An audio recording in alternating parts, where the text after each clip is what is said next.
Hey, it's Sela Social Studies. Hey guys, welcome to Sela Social Studies. Okay, so today we're actually going to end with some of the causes and an effect of some of those causes, besides just the revolution being an effect of the causes of the Revolutionary War, if that makes sense. We're going to go over another effect of some of the causes. In response, if you remember, in response to the Boston Tea Party in 1773, the king and parliament passed the Coercive Acts or the Intolerable Acts. Remember, these were the acts to just punish Massachusetts in trying to be in rebellion. It took away their charter and pretty much made them like a long arm of Britain. They took their governors that were in charge and shipped them back to England and put them on trial. They closed the port of Boston. Remember, they were trying to really hammer down on Massachusetts. Well, effect of the Intolerable or the Coercive Acts was the colonies now are trying to unite. They're like, we need to unite and fight Britain as one. Up until now, when you think of the 13 colonies, you can't think of them as like we are today, the United States. They were literally 13 separate colonies. Like they all felt that they were like the center of the world. They were number one. They just worked independently from each other. Well, these coercive acts really make it so they get together. From September 5th to October 26, 1774, we have a meeting of delegates. Now, these delegates are elected representatives from 12 of the 13 colonies.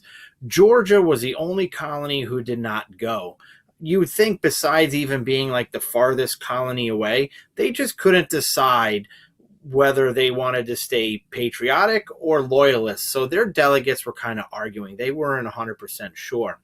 But this meeting of delegates in Philadelphia, Pennsylvania, we call the Continental Congress. This one in particularly in 1774, we call the First Continental Congress. It's because they wind up meeting again sometime later, and we call that the Second Continental Congress. And the Second Continental Congress we'll go over. There were a lot of important people in this First Continental Congress. Somebody might have heard of George Washington, Patrick Henry, give me liberty or give me death, and Peyton Randolph was elected president of the Continental Congress.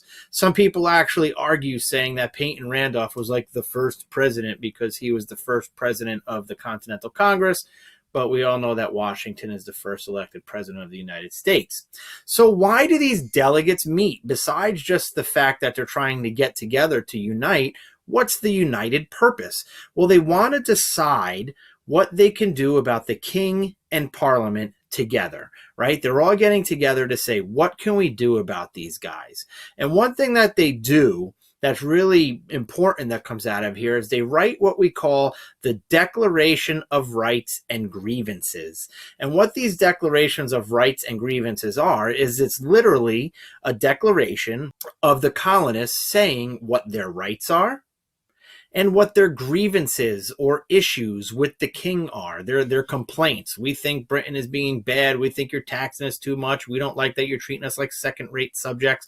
So this Declaration of Rights and Grievances gets sent off. Do you think the king reads it? Probably not. He probably just throws it in the fire to warm himself up a little bit because, again, the colonists are second-rate British citizens. So what do the colonists do in this Declaration of Rights and Grievances? They tell the king that they're going to go ahead and boycott British goods. They're no longer going to buy British goods. But one thing that they also do tell the colonies is say to the delegates, go back to your colonies and make sure to have your militias, create your militias, your volunteer farmer citizen army, get them prepared for battle, because we have a feeling once the king gets this letter, this Declaration of Rights and Grievances, that he's going to go ahead and react in a certain way. And he does, of course, sending more troops and rolling into the Revolutionary War. But the Declaration of Rights and Grievances the starting of the colony militias. These are big things now that the colonies are starting to do to get together to unite against Britain.